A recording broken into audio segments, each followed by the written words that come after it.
What is going on, guys? So before we get into the video, I will be streaming live on Twitch as soon as this goes live, so if you guys want to check that out, feel free to. Link will be down below. With that said though, let's go ahead and get on into it. Basically, I've done a lot of investment type videos the last couple months just because I really do enjoy the whole investment scene, and there's a lot going on with raids, Vorkath, Revenants too. I mean, there's just so much going on in game that allows for a lot of these entertaining times to invest. With that though, I have had a lot of you ask me how to go about finding items, what should you do, and really what the process is. So that's what this video is going to be about. I've put together a lot of the good starting information in regards to investing for this video, so if you guys do enjoy it, make sure to leave a like. But with that said, let's go ahead and get on into it. Alright, so we will start with the most basic question, which is, what is investing? So investing is a way in which you can go about exchanging your cash for obviously cash equivalents of other items. So basically what you're doing when you invest, you just end up spending all of your money on items that you think are going to go up in the future. So that's the premise of it. You can do this for a few different reasons. You can invest just to keep the GP value. I'll explain that later. You can invest for profit. Most of the time you're going to invest for profit though. The idea of investing is based around the idea that you can go ahead and look at a marketplace, you find an item that you know has a higher value than it is currently at, and you can identify all the factors going into it at the time. Once you've done some research on the item, you should then be able to buy the item and hopefully it will go up. Now this is obviously not a guarantee, but that is the hope with investing. Now we'll look a little bit more at the pros and cons of investing and why you should and why you shouldn't. So we'll start with the reasons that you should invest. The first one being, obviously, you get profit. Well, you might get profit. It's not necessarily guaranteed, but if you do gain profit, it is a decent amount of profit that you'll be getting without having to put in any effort, really, other than determining what item you want to buy. The actual buying process with the Grand Exchange is not that difficult, and thus you are able to pretty much get your investment with ease. And if it goes up over time, you practically did nothing other than just find the item itself. In addition to that, this is something that I kind of find entertaining, but maybe the normal player wouldn't. It really does expand your game knowledge. It makes you think of so many different ways that things in the game play off of one another, and it really just puts you on another level, I guess. I mean, I wouldn't say I'm there yet. This video isn't for me to be like, wow, I'm a master. Trust me, I am not. I'm nowhere near what some people in this game have done, but it does pretty much open up another realm in the game that's pretty entertaining if you find that stuff enjoyable. In addition to that, as I mentioned earlier, investing can also be useful as a storage vehicle for wealth. So say you have a bill, you're gonna quit for a little while. Naturally in this game, the way that it works is just inflation happens. Without prices binding stuff to GP value and just drops being poured into the game, it's naturally the way it goes. Sometimes worse than others, but all in all, your coins today won't be worth as much as they will be in a year, so more than likely you're going to want to find an item that you can invest in. Now on to why you should invest. You probably don't want to hear this, but these are the things you have to know before you go into it. So we'll start with the obvious. You won't always make money. I know whenever I release these investment videos, or anyone even invests, for the most part you think it's going to be something that's profitable, but there are always times where this isn't the case. Sometimes it's just due to poor judgment on someone's part, and sometimes it is honestly just random. With in-game updates coming out of nowhere and stuff like that, I mean, really you can be just turned over by a merch without a lot of potential foresight. In addition to that, I mean, if you're someone that likes to PVM and you only have one account that doesn't have that much money, investing's more for the people that have side cash, or if you're doing a really quick investment, but those aren't all that likely. For the most part, you're going to be invested for, weeks to months, depending on what kind of item you're in, and you're going to have to understand that if you sell that item off mid-time, it's going to be a real hassle. So just understand, whatever money you invest, you should just be happy playing without it, but you can always obviously sell it if you want. In addition to that, investing's less profitable than flipping. If you don't know what flipping is, I've done videos on that before, feel free to check them out. Flipping's just working with the margins, and so whenever you're flipping, you're going to be gaining more GP per hour for the most part than you will with investing, or everyone would just invest. And then finally, one of the reasons you might not be able to invest is maybe you just don't know enough about the game. As I said before, a lot of this stuff plays off other things in the game, and if you're a relative noob, I'm guessing you probably don't have that much cash, but really you need to have a lot of in-game knowledge. As far as the importance of in-game knowledge, as I said before, everything plays off one another. With flipping, you can go to the GE, buy an item, sell an item, you'll see what the margin is, and that's the margin that you can work with. It's very simple, very straightforward.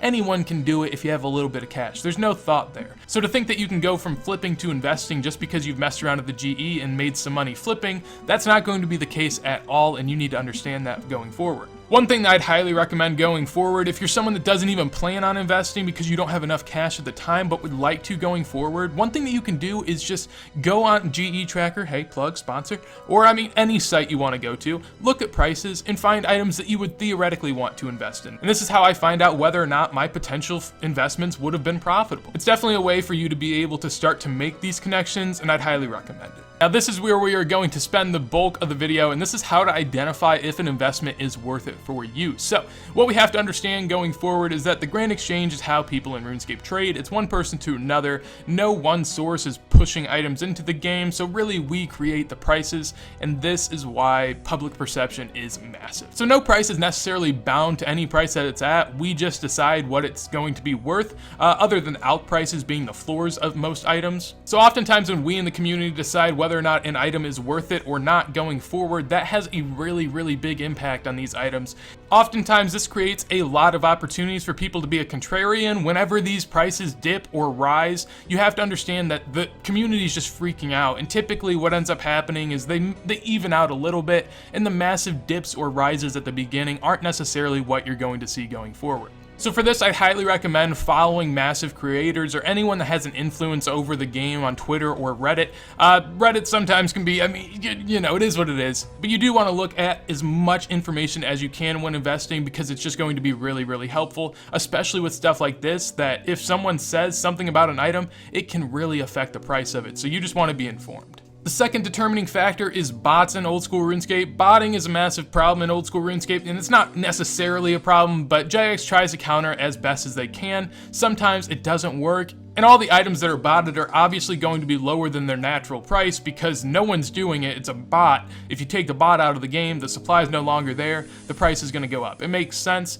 especially when you consider that a lot of these items that are botted are extremely low because they're so heavily botted that if the bots are taken out of the game, the GP per hour of some of these methods is just so low that they are going to skyrocket because no one's going to want to do it when there's better alternatives. Really what I'd say here is if you're looking to see whether or not something's affected by botting, just look at its GP per hour and determine whether or not that would be useful for anyone to actually do. Now you can't do this everywhere. Obviously use some logic here and think of things that are actually botted. I mean, don't cut like normal trees and be like, wow, must be botted, it's not 1.2 mil an hour, but you get the general idea. In addition to that, something you can look towards here is Jagex oftentimes likes to crack down on bots whenever they're becoming heavily prevalent in the game, and you can see that by the price of all the botted items. There are many examples of these, but as you see the prices come towards all-time lows and exceeding all-time lows by a drastic amount, you know that something has to happen eventually. Jagex obviously wants to keep the players of the game happy, and typically we're not that happy if there are just an extreme number of bots in the game. So if you see prices getting to new all-time lows, more than likely it's going to be followed by some sort of bot nuke in the near future. So while you can invest into items that are heavily botted in hopes of a nuke, you can also one thing you also have to consider is whenever you invest into an item, make sure that it's not heavily botted or the bots aren't going to change the price drastically soon. I mean, it's just a really big thing, but if you're invested into something and it is continually being botted, more than likely it's not going to go up. That's why you have to wait for some of the biggest dips that you can ever see in those items. Finally, we'll move on to level of participation. Pretty much with bots, I guess this follows the same idea, but just not bots as much. This follows more along the lines of PVM type content, where something like Vorkath now is the meta. Thus, all the prices of those items that Vorkath drops have dropped significantly. People are obviously going to do what they enjoy, and if everyone in the game is enjoying doing a couple types of content, what you need to do here is understand whether or not the levels of participation are going to continue being the same as they were in the past.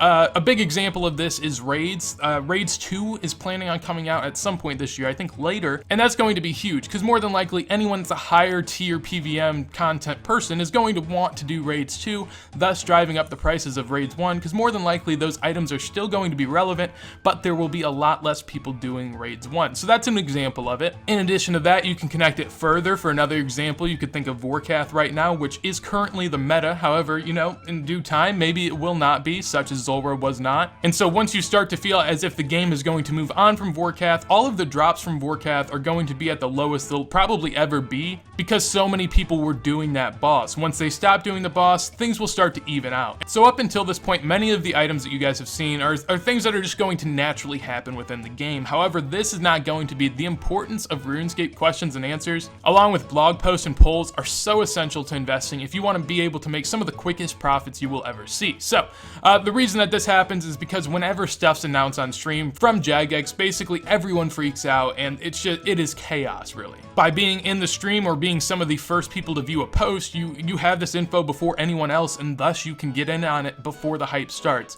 All of these items pretty much have the same type of graph. Typically, whenever Jagex mentions something being buffed on stream, you'll see a massive spike within the first day, quickly followed by a pretty decent drop. And then from there, whether or not the change is useful enough or not, the price will determine itself, but you see a massive spike as soon as it's talked about. As I mentioned polls earlier, polls are really useful because if you plan on being invested in anything, polls are pretty much a direct correlation to the price of that item. If an item is being polled to be made more or less useful, the poll results are going to be heavily determining the price of the item at the time. So by either looking at polls or just evaluating how you think people are going to vote, you can definitely make or lose massive money with that. In addition to that, I'd recommend following people on Twitter, such as mods or other people in the community that have a very high importance. I guess this is time to plug, so go ahead and follow at SmallEXPLampRS, link in the description. Anyways, an example of this is something that I actually was a part of, and I wasn't a part of it. I wasn't invested, but I saw how much the ward had dropped in what was as little as 2 days, and I was like, how did this happen? What made the ward drop? And I don't know if this is necessarily what it stemmed from, but it seems to be pretty decent looking. I mean, to me, it seems like here, more of the higher level communities saw one of Zulu's posts, which, I mean, does make sense, and a lot of people were like, all right, since that makes sense, I'm going to sell off my ward because this might be the highest it'll ever reach. As I said earlier, the market's created by our perceptions of the future, and thus a lot of people decided to sell on. Now, since then, the ward has fluctuated a lot more, but here we can see pretty much a direct correlation between a 20 mil drop in an item and a tweet. Alright, so now we'll get into the final considerations. I'll try to make these ones a bit more brief because they're a little easier. The first one, I didn't even have up there. Buy and sell your investments as if you're flipping them. So buy for the low price, sell for the high. You could even go, a little bit below or above those prices, but that's just obvious. Unless it's something that just got announced on a Q&A, the prices aren't going to change that much, so you should be fine. In addition to that, you do have to consider that whenever you're investing, there are other things you could be doing with that money. So just because you make 10 mil on a month-long investment doesn't necessarily make you a god. You could have been doing other things with the money. So whenever you're looking at returns on your investment and you're like, oh, that's 2%, that's gonna be sick here in a month, just realize you might wanna look for something more if you could have been doing other stuff with that money. In addition to that, you're going to wanna kind of just mentally calculate the chance that the item is going to be irrelevant in the future. Now, for most items, this probably won't be a problem, but some items in the game actually have potential to just be pretty much irrelevant going forward with the introduction of new items. So whenever you invest, if you're investing into stuff that's like PVM armor, you may want to consider this more than if you're investing in an herb lore secondary for something like prayer potions. Although prayer potions could, there could be prayer enhances, well, I don't know. In addition to that, you're going to want to care about the liquidity of an item. This is pretty much how easy it is to buy and sell the item.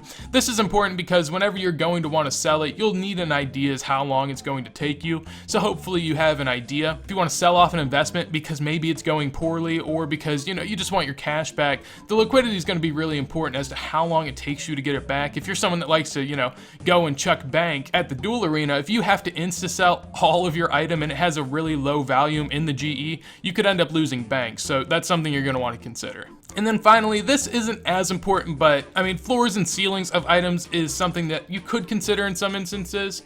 An example of this that I found recently was bracelets of Ethereum. Basically, you can dismantle the bracelets into Ether. So if the price of Ether were to shoot up, I could actually make money off of having bracelets. While at the same time, if Ether lowers in price, luckily enough for me, the bracelets are the same ALC value as GE value. So ultimately, I don't lose any money that way. So it's pretty much just a safe investment. And it doesn't happen a lot, but every now and then you can find stuff like that. Now, finally, when should you go and sell off an item? And this is going to, I can't tell you. That's the thing. You can, in your head, if you want to predetermine a price and be like, that's when I'm selling it. Do however you please. But more than likely, the way that you're going to want to go about it is repeat the process, because the thinking of keeping an item or not should be the same thought process that you had whenever you originally invested it. Think about the potential gain in the future, potential loss, how things have changed, and really you should just go through the process yet again. Though one thing I will say is don't get discouraged if you sell off an item and it continues to go up a little bit even after you got done investing,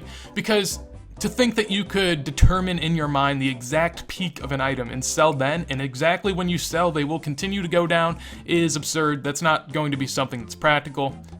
And even if the item continues to go up a lot after you sold it, just make sure that every time that you do something wrong in investing or flipping, you just learn from it, identify what you didn't factor in, and then in the future, that will be a factor that you'll have to take into account. Alright, so that is going to be it for me today. Hopefully you guys did enjoy the video. If you guys did, make sure to leave a like. Now, investing obviously is something I really do enjoy in the game, so making this video was more than enough fun for me. If you guys have anything you want me to break down in regards to the market, investing, flipping, anything of the sort, let me know down below in the comments. And on top of that, if you guys enjoy the content, make sure to subscribe to the channel. But with that said, hopefully you guys have a wonderful day, and peace.